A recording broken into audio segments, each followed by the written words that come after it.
Hello. कल India Pakistan का final match Asia cup का, और इनफैक्ट पूरा ही Asia cup along the expected line से बीता। टीम इंडिया ने फाइनल मैच जीता, काफ़ी चारों तरफ वाहवाही लूटी, और पाकिस्तान जैसा कि उसकी जैसी टीम है, जैसे इसके देश की स्थिति है, मैच हारा। और ज़्यादातर लोगों की तरह मैं भी इस जीत की न्यूज़ से, इनफैक्ट क्योंकि मैंने पूरे टूर्नामेंट को फॉलो नहीं किया, थोड़ा सोशल मीडिया से और कुछ आखिरी के इधर उधर टिट मैंने देखे, मैं भी खुशी हुआ। लेकिन सच मायने में अगर आप सच में पूछिए तो मेरे अंदर का वो बच्चा जो बचपन से एक क्रिकेट लवर, क्रिकेट फैन और क्रिकेट जिसके लिए सब कुछ था उसकी अपनी ज़िंदगी और पढ़ाई लिखाई के अलावा, कहीं ना कहीं उसका दिल टूट गया, कहीं ना कहीं उसने हारा हुआ महसूस किया।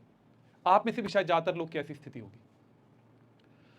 वैसे तो पिछले कुछ सालों से ही क्रिकेट का जो पूरा फ्लेवर है वो काफ़ी कम हो गया। आईपीएल के आने के बाद जो राइवलरीज हैं उनका कोई मतलब नहीं, आउट ऑफ कंटेक्स्ट क्रिकेट ज़्यादा होता है। और ज़्यादातर बड़े नेशंस जो पहले क्रिकेट में बड़ी टीम्स हुआ करते थे उन्होंने भी क्रिकेट खेलना काफ़ी हद तक कम ही कर दिया, या उनके देश में फॉलोइंग नहीं है, पैसे नहीं है क्रिकेट में उनके लिए। कुल मिलाकर लुब्बे लुबाब 3 देश खेलते हैं, इंडिया, पाकिस्तान, इंडिया, इंग्लैंड और ऑस्ट्रेलिया। पाकिस्तान, न्यूजीलैंड पार्टिसिपेट करते हैं लेकिन उनके पास वो टीम्स नहीं है, वो इंफ्रास्ट्रक्चर नहीं है कि वो बड़े टूर्नामेंट्स में इन बड़ी टीम्स को पैसे के लेवल पर और फैसिलिटीज़ के लेवल पर चैलेंज कर सकें। लेकिन फिर भी पिछले 5-7 सालों के आईपीएल के आने के बाद भी जब भी कोई इंटरनेशनल टूर्नामेंट्स होते हैं, चाहे ओडीआई वर्ल्ड कप हो गया, आईसीसी चैंपियंस ट्रॉफी हो गई, या टेस्ट मैचेस होते हैं, वहां पर कहीं ना कहीं आके लोगों का दिल रुक जाता है, आंखें रुक जाती हैं उन मैचेस पर, क्योंकि लगता है यहाँ टीम के साथ जीतेंगे और हारेंगे। लेकिन ऐसा कुछ भी इस एशिया कप के साथ महसूस नहीं हुआ।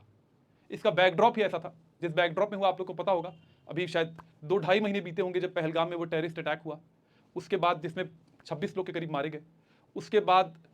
इंडिया पाकिस्तान की आर्मीज के बीच में फुल फ्रंटल फाइट हुई, एयर स्ट्राइक्स हुई, और पूरी बात जो भी हुआ दुनिया जानती है, न्यूज़ के माध्यम से आप सब लोग जानते हैं। ऑपरेशन सिंदूर किसी तरीके से वो एक हद तक, जैसा भी कहा जाए, खत्म हुआ। और अभी वो वहाँ के चाहे जिन सोल्जर्स ने, जिन लोगों ने अपने घर वालों को उस बैटल फील्ड पर खोया, या वो लोग जिनके घरों के लोग उस टेररिस्ट अटैक में पहलगाम में मारे गए थे, अभी वो लोग पूरी तरीके से, जिसे कहते हैं ना, अगर लिटरेरी टर्म्स में कहा जाए, उनकी आंखों के भी आंसू भी नहीं पूरी तरीके से खत्म होंगे, सूखे होंगे। उसी बैकड्रॉप में हमारे देश की सरकार ने, हमारे क्रिकेट बोर्ड ने तय किया कि इन लोगों को ट्रिब्यूट देते हुए चलिए पाकिस्तान के साथ क्रिकेट मैच खेलते हैं एशिया कप में। और वो भी एक मैच नहीं, बल्कि मेरे ख्याल से 2 हफ्ते 15 दिन के भीतर 3 मैचेस खेले गए, और तीनों ही मैच में हमने उन्हें हराया, इंडियन टीम ने उन्हें हराया। लेकिन ये हराने को जिस तरीके से पूरे देश भर में जिस तरीके से पूरा क्रिकेट मैच के बॉयकॉट की बात हो रही थी, तो सरकार और शायद बीसीसीआई को ये समझ में आया कि इसका जवाब देने का रास्ता ये नहीं है कि हम मैच को बॉयकॉट कर दें, मैच से पीछे हट जाएं। इसका सही रास्ता ये है कि दूसरी टीम जो खेलने के लिए आई है, या दूसरे टीम के लोगों को, जो लोग वहां उन्हें सपोर्ट करने आए हैं,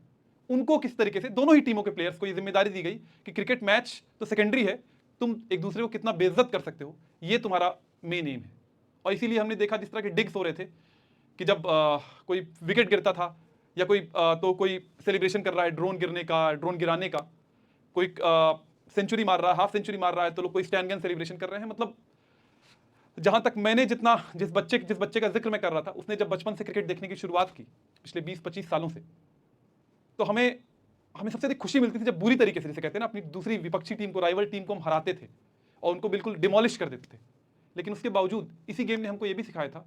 कि स्पोर्ट की और अपने राइवल्स की रिस्पेक्ट भी करनी होती है, क्रिकेट की इंटीग्रिटी की रिस्पेक्ट भी करनी होती है। लेकिन वो सारी बातें कहीं ना कहीं धूमिल कर दी गई। हम क्रिकेट तो खेल रहे थे, लेकिन उसके बीच ये कहा गया क्रिकेट मैचेस के बाद हम लोग हैंडशेक नहीं करेंगे, हम लोग ट्रॉफी नहीं लेंगे, कोई किसी का चेक लेकर अपने हाथ से फेंक रहा है। माने क्रिकेट के इस पूरे एरिना में प्लेयर्स को, जो फैंस थे, उनको पॉन्स बना दिया गया, उनको मोहरे बना दिए गए। अपने जो आर्मीज के या स्टेट्स के बीच में जो लड़ाइयाँ चल रही, दो देश के बीच में जो राइवलरी चल रही है वॉर प्लेन पर या मिलिट्री के प्लेन पर, उन स्कोर्स को सेटल करने के लिए क्रिकेट ग्राउंड को उसका एरिना बना दिया गया, और प्लेयर्स को और फैंस को और फॉलोअर्स को उनके सिपाही बना दिया गया कि तुमको किसी ना किसी तरीके से ये इंश्योर करना है कि हम किस तरीके से, किस हद तक दूसरी टीम को बेइज्जत करते हैं, उनके फैंस को बेइज्जत कर पाते हैं। और किसी भी रूप में, मतलब या तो हम क्रिकेट खेलते ही नहीं, जो कि जैसा कि मैंने कहा ही, पहलगाम के कुछ दिनों बाद ही, मतलब it's not even distant memory, it's very recent memory. उसके बाद अव्वलन तो हमें क्रिकेट खेलना नहीं चाहिए था। लेकिन मान लीजिए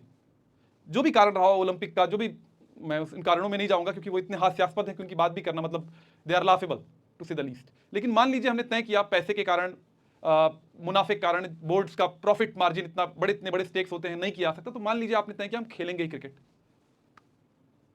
तो खेलते वक्त कम से कम ये तो इंश्योर करना चाहिए कि एक बार क्रिकेट के मैदान पे उतर गए तो उनके दूसरे टीम को, चाहे वो पाकिस्तान की टीम हो चाहे कोई भी टीम हो,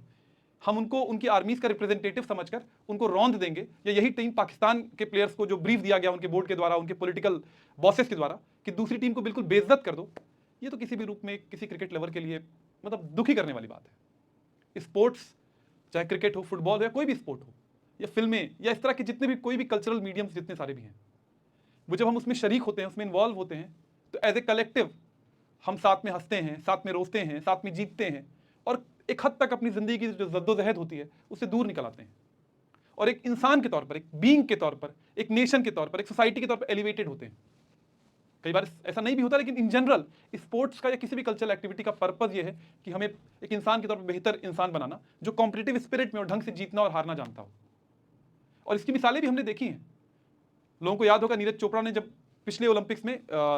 जब मेडल जीता, अर्शद नदीम मेडल नहीं जीत पाए थे, तो उनको भी कांग्रेचुलेट किया जो पाकिस्तान के प्लेयर थे। या इस बार जब नीरज को सिल्वर मिला और अर्शद नदीम को गोल्ड मिला, तो दोनों लोगों ने अपने साथ में झंडे लेकर एक दूसरे को मतलब रिस्पेक्ट किया, एक दूसरे ग्रीट किया। उनकी फैमिलीज ने बाकायदा, जो उनके वाइट साइड सोशल मीडिया वगैरह के हवाले से, कि लोगों ने खूब एक दूसरे को रिस्पेक्ट दिया, प्यार दिया, और कहा कि एक बेटा हारा दूसरा बेटा जीता है।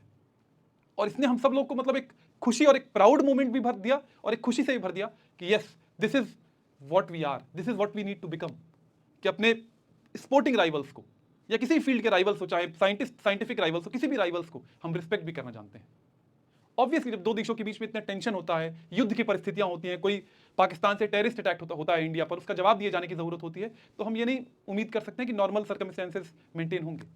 और इसीलिए अगर हम उनसे ट्रेड नहीं कर सकते हैं, अगर हम उनका पानी रोकने के इंडस वाटर ट्रीटी के माध्यम से हम कहते हैं उनका पानी रोक देंगे, और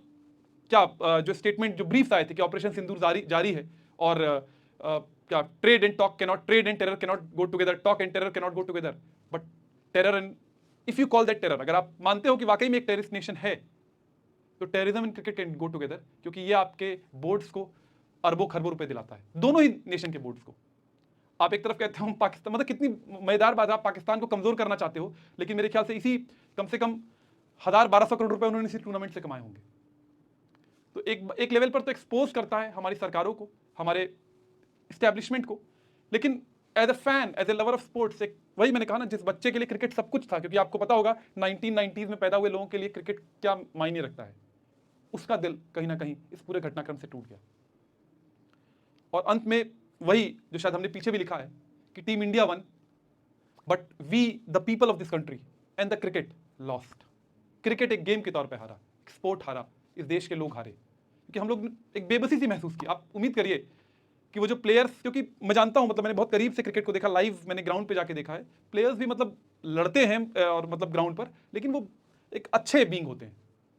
लेकिन उनसे कहा जाए कि यार देखो तुम खेल तो लेना, और मैच के पहले हैंडशेक कर लेना कभी चुपके से, लेकिन मैच के बाद हैंडशेक मत करना, या मैच के पहले या बाद में जो भी करना, लेकिन कैमरे के सामने एक दूसरे को बेइज्जत करना। उन्होंने भी कितना बेबस महसूस किया होगा, चाहे वो स्टेटमेंट्स जो भी रिलीज करें, लेकिन एक इंडिविजुअल के तौर पर, मुझे यहाँ से बैठे हुए एक लवर ऑफ स्पोर्ट्स के तौर पर, जो वहां पर डायरेक्ट खेल नहीं रहा था, उसको इतनी बेबसी महसूस हुई, तो प्लेयर्स के पर क्या गुजर रही होगी आप समझ ही सकते हैं। आप कल्पना करिए इस स्ट्रेस के बीच में कैसे कोई ट्रूली स्पोर्ट खेल सकता है। वहां तो उसको अपने देश का मिलिट्री रिप्रेजेंटेटिव के तौर पर खेलना पड़ रहा था। और सिर्फ इतना ही नहीं, बल्कि चलिए पाकिस्तान इंडिया के बोर्ड्स तो क्रिकेट में इन्वॉल्व थे, लेकिन पूरी दुनिया भर में जो क्रिकेट लवर्स हैं, जो जर्नलिस्ट हैं, किसी ने भी इस पूरे टूर्नामेंट का जो पूरा कंडक्ट रहा उस पर सवाल नहीं खड़ा किए, सवालिया निशान नहीं खड़ा किए। सबने बीसीसीआई और आईसीसी के पैसे के आगे अपने हाथ खड़ा कर दिया, क्योंकि सबको पता है कि आईपीएल में सबको किसी को कोच बनना है, किसी को कुछ बनना है, किसी को तरह तरह के, आप जानते हैं ये सारी चीजें कि पैसे का पूरा खेल किस तरीके से होता है। इस पैसे के पूरे खेल के बीच में दो देशों के राइवलरी, मिलिट्री राइवलरी को सेटल करने के बीच में जिसने सफर किया वो थे हम और आप, प्लेयर्स और क्रिकेट एज ए स्पोर्ट।